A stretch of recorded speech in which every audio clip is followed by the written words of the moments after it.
about a little black girl who grew up in suburbia in Johannesburg. And I've always been a very dreamy child. So I'd always wake up with a dream in the morning and tell my family this is going to happen. Obviously they'd think I watch too much TV, you know. After that happened for me, I started realizing I was getting sick at school, and I was born an athlete. There was no track I didn't run, no ball I didn't throw or kick or catch. And I was really good at it. So me being sick was weird because why am I sick? Until one doctor came to me and asked me if I've ever seen a traditional healer before. And I found it very interesting to have this modern doctor ask me if I've spoken to a traditional healer. And that's when my dad sent me to go get a reading. And this person told me I had a calling. I went to go heed my calling in Mpumalanga. And I found my Gobela, my teacher, via the lady who I went to go see, because shortly before that, I came back home from school and my body would say you're going to sleep. But my mind would tell me otherwise, like you're not going to sleep. Every night, at a certain time of the evening, I'd wake up and I'd be in a trance. As an untrained person, that's not allowed. Like that's almost taboo. Like how are you ahead of your teachings? My parents were freaked out. They didn't know what to do with me, so they sent me to the Sangoma. And that's initially how I got into the practice. 6 months later, I graduate from the Sangoma. I'm 19 years old. I just got out of school where I was studying sports management. I'm back now in this hut, filled with medicine. There's a bag of bones in front of me. Okay, what do I do? But somehow I had a very progressive energy about me that didn't allow me to stay, you know, without the knowledge. And I made a drag and drop website and I filled it with all my thoughts and my information. And I'm the Sangoma who tends to twang, or I speak in a hip-hop language.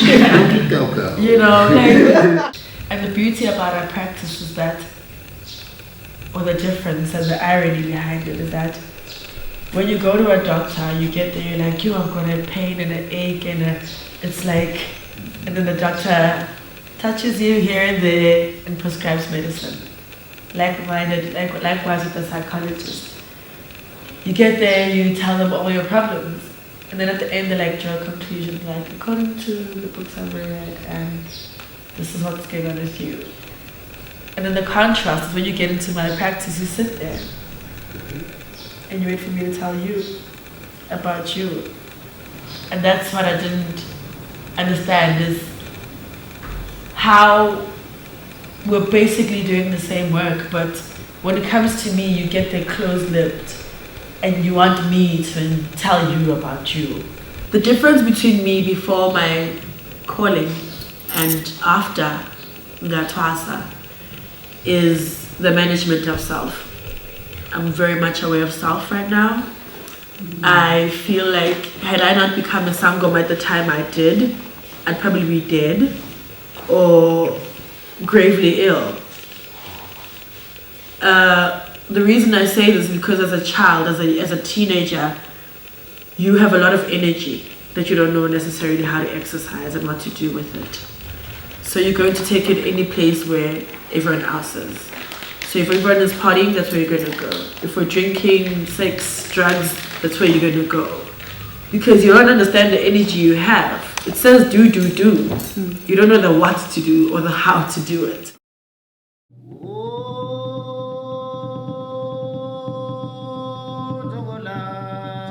You need to know your history. Your history is very important, and I agree with Kung 100%. It's so important. You can't really go down this path without understanding the history.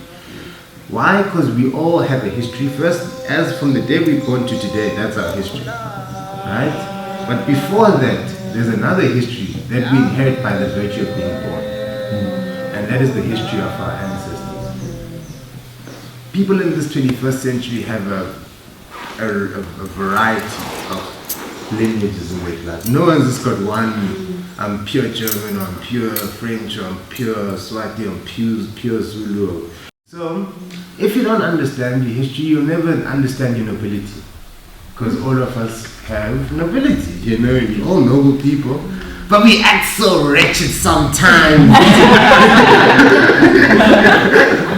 You need to like tap back into that wisdom, and it's about uncovering that indigenous wisdom within us.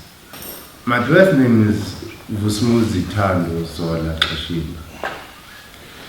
The name I received when I began my initiation is Yito,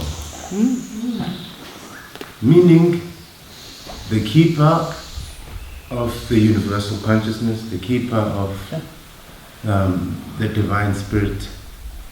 And what I truly am is a wisdom keeper. My initiation has been about being a wisdom keeper and the tribal law keeper. My journey started in 2011 and I was completely oblivious about any of this stuff. I just never registered that like you're gonna go down this path. You know, I always knew I was weird. I'm so weird. But then like 2011, I met a shaman that took me down a road, you know, that opened my eyes up to the other realities. So how this happened for me was through the agency of the medicine coming from the Amazon, Ayahuasca.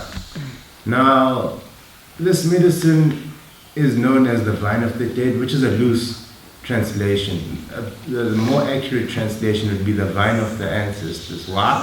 Because when you drink it, you're going to have a nice long 8-hour conversation, 5 to 8 hour conversation with your ancestors. And they're going to take you through your life, where you went right, where you went wrong, what's missing in between, and where you need to be. In 2013, I reverted to Islam.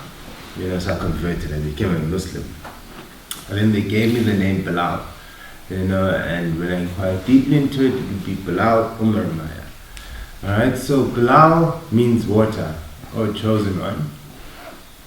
Umar is eloquent speaker, and Maya is my clan name. So I practiced as a Muslim. I was a diligent, disciplined Muslim, did pilgrimages around the country, different mosques, worked with different communities. I did that for 3 years. Then I got to 2015 and I was like, this is still not working for me. Like, the ancestors are on my back. Like, you see this Muslim thing of yours? Nah, that's not gonna cut it. We need you back. And I was like, no, leave me alone. I'm not going there. Right? So what did I do? I ran to the Buddhists. I was like, Buddhists, my friends. You guys have the universal, the Arabic and everything. I'm going there. Right? We did some medicine Buddha, you know, a little bit of Chinese practice. But yes. And then the back pains, they're like, so the back pains is a specific point. Those are my down lineages, ancestors poking me like, still in the wrong place. You need to come home. I had a very interesting Twasa process, you know, it wasn't like, most of them are very harsh and like, I had freedom. Freedom. You know, my spiritual mom is like an accountant. She has her own firms, like franchise of firms around the Eastern Cape. So she doesn't have time to be like playing Kobela all day long. She just doesn't have the time. You know, so spiritual home was in Umtata, and that's where she took me down. And it was really being initiated by the ancestors. So she broke it down to me to the essence of what it is. You know, when we take out all the rituals and all the things, the essence of what Utwasa is. And then I did the process for 6 months. 6 months, she then sent me down to her spiritual mother, my spiritual grandmother, Umatunzi in KwaZulu-Natal. And that's where I learned the medicines. So the medicines I learned, funny enough, the first medicines I learned were medicines about African psychiatry. Now there's like hundreds, it's like extensive, the amounts of plants we use for psychiatry within our system. And also, she took me into prophethood. Prophethood. So that's why I did my prophethood with Abasayoni. It's the most beautiful. It's very beautiful because it's not like these long, lengthy speeches about, and Jesus said, and Moses said, and David is gonna come and get you. It's like, dude, let's get into the spirit, you know, let's sing, dance, clap, and then like at the end, around 10-20 minutes, prayer, a little opening of the Bible, reading from it, and then close, and we're done. So it's like, it can go from 3 hours to 4 hours, one of these sessions. You know, so it's quite nice, a lovely way I like to go and connect outside the realm of Ubungo.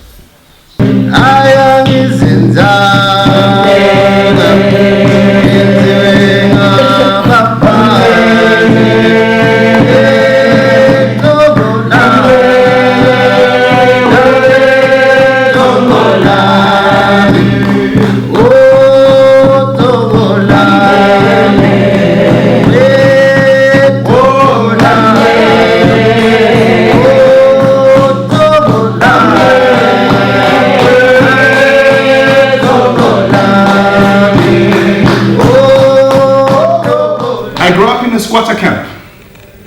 So we moved into squatter camp in 1987 after I started school in 1985.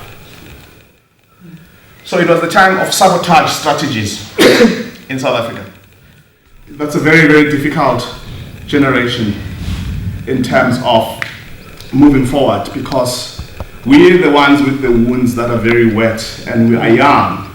So I carried an AK-47 at the age of 11. Throughout that time, what made me was the sound of the space, was the music. Because there was music all the time.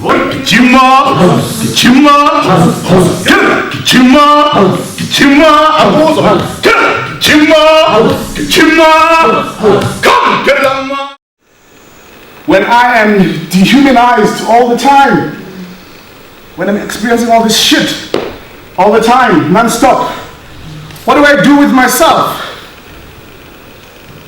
In a true South African spirit, we sing and we dance.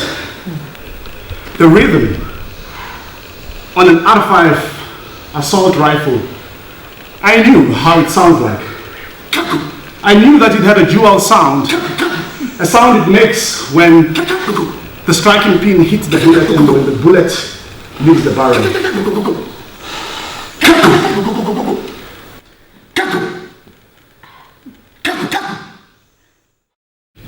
And then there's a call and response which makes beautiful music.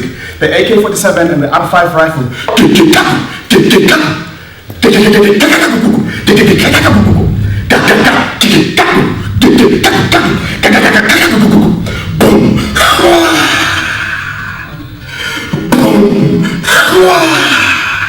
When you hear that sound, you know that the police are around.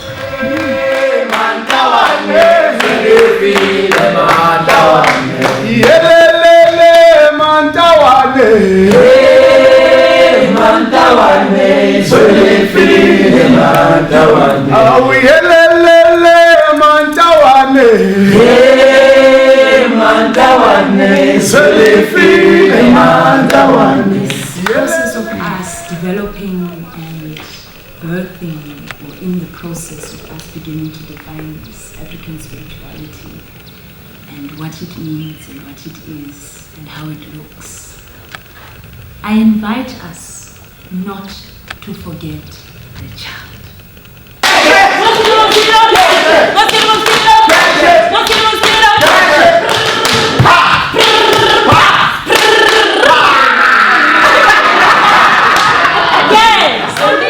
Unfortunately, often we forget that the child also grieves, also holds pain, also goes through processes that are difficult.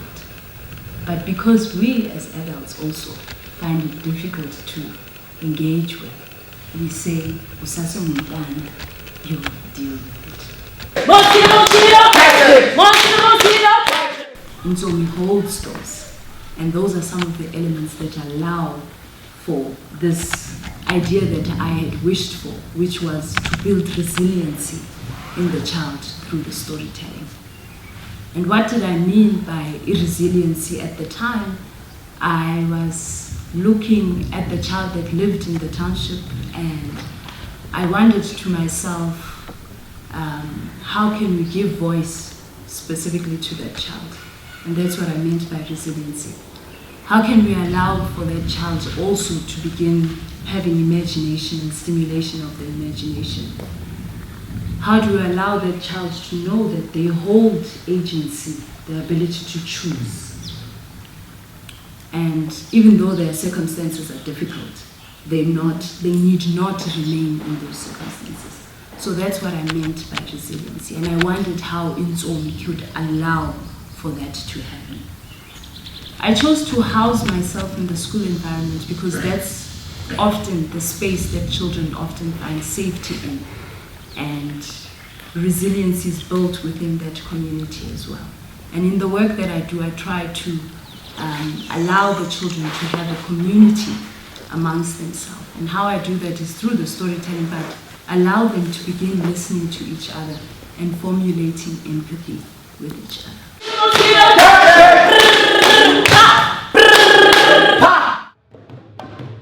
So essentially, it was about bringing two worlds that seem so far apart from each other, but I actually think they actually belong. There are similarities and there are connections.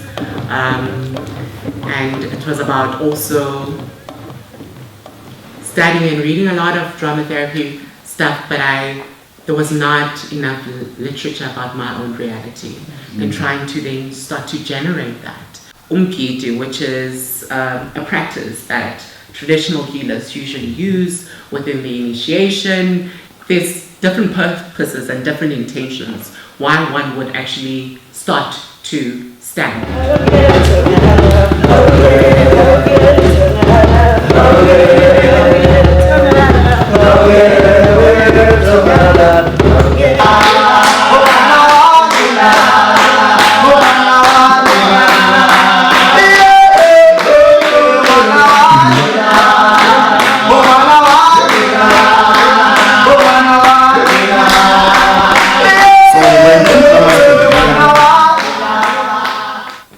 There's a conversation happening between the two.